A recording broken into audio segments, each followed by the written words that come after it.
Okay na siguro to. Tara, baba na tayo. Ay, paano bumaba? Wait lang, saan ka kumapit? Naku, lagot ako nito.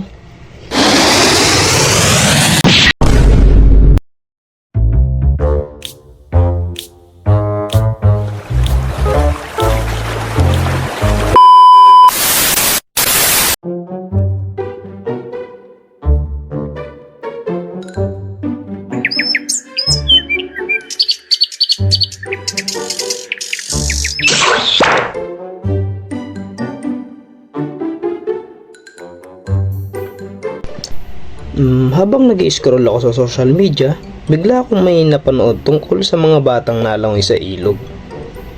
At bigla akong na-miss yung ilog sa amin. Dahil tag-init na, madami na naman sa atin yung maghahanap ng mapupuntahan.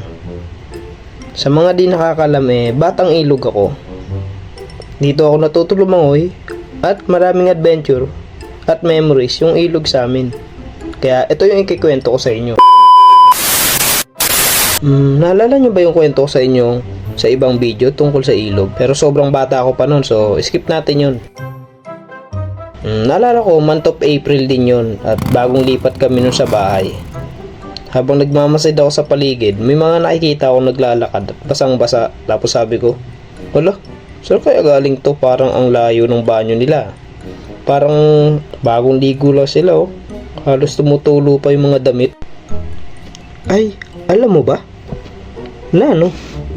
Madami pa tayong hahakutin. Pero may ilog dito. Oh, wow! Talaga ba? Parang gusto ko puntahan yan ah. Pero bagong lipat nga pala, baka maligaw lang ako. Pero bigla akong naisip, halos basa pa sila habang naglalakad. E di malapit lang yung ilog. Init na init pa naman ako. Gusto kong maligo. Tuwang-tuwa ako doon sa nalaman kung may ilog sa nilipatan namin. Kung ano-ano pang naisip kong adventure. Sus, kala mo marunong lumangoy. Umipas yung mga araw, tamang tingin lang ako doon sa mga dumadaan na galing ilog. Hanggang sabay nakilala ko na bagong kaibigan, / kapitbahay. Tawagin na lang natin siyang si Abe.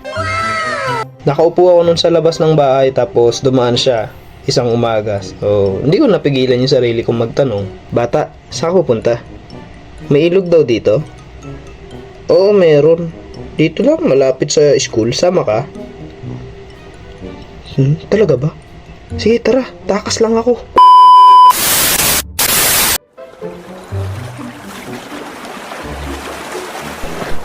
Nakarating nga kami sa ilog. At sobrang tuwang-tuwa ako noon kasi hindi ko alam yung reaction ko. Dito, akala ko nasa paraiso na ako. Purong nature kasi. Maraming puno, ibon, tsaka syempre malino yung tubig. Bonus pa yung mga isda sa langoyan, tsaka butete. O ano, tara, talo na. Ay putek, huwag mo akong subukan, hindi ako nagpaalam. O sige, diyan ka muna. At habang pinagmamasdan ko yung paligid, bigla akong napansin yung part na mataas sa ilog. Maraming bunga yung mangga kaya inaya niya ako umakyat sa taas nito. Di ako masyadong marunong umakyat sa mga ganyang lugar dahil walang ganito sa dati naming lugar. Pero napilitan ako kaya sige bahala na masermonan. Dahil medyo maputik yung aakyatan Okay na siguro to. Tara, baba na tayo. Ay, paano bumaba? Wait lang, saan ka kumapit? Naku, lagot ako nito. At nangyari na nga ang iniisip ko. Nadulas ako pababa sa bangin dahil naputol yung halaman na kinakapitan ko. Puro putik yung short ko. Oh, bakit ganyan ka maglakad? Ano kasi Mr. Krabs? Ano tinatago mo sa likod mo? Ano kasi putik yung short ko, nadulas ako sa ilog.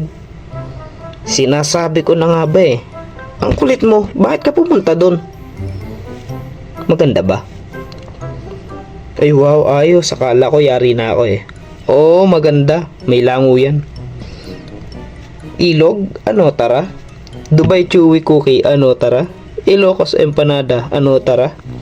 Yung bibig mo, 2011 pa lang dito sa kwento ko, hindi pa uso yan. Natuloy nga yung nag-ilog kami magkakapatid. At yung ilog pala sa amin ay halos nasa likod lang ng school. So naisip ko baka may swimming lesson sila sa PE. Syempre, expect ko agad wala. Kasi ang lalim ng ilog eh. Lampas pa ah. Tsaka, so baka lampas ta. Pwede pa. Sobrang namangha kami sa ilog dahil may labahan.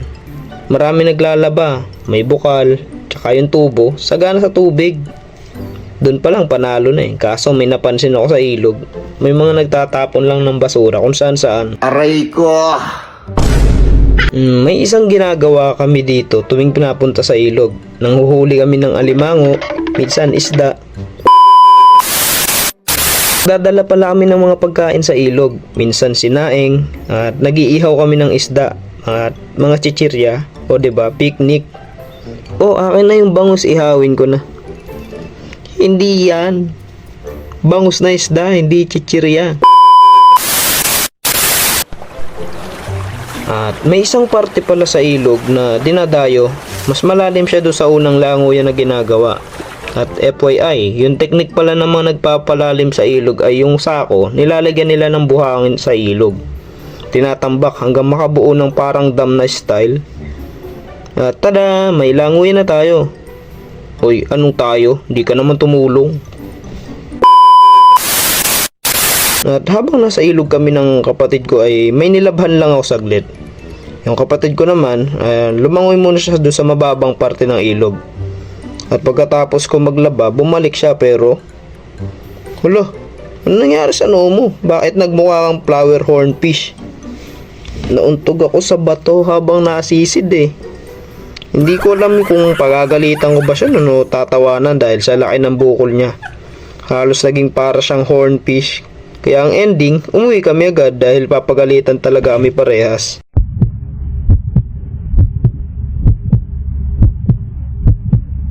Hello, how are you? I am under the water. Please help me. Here too much raining.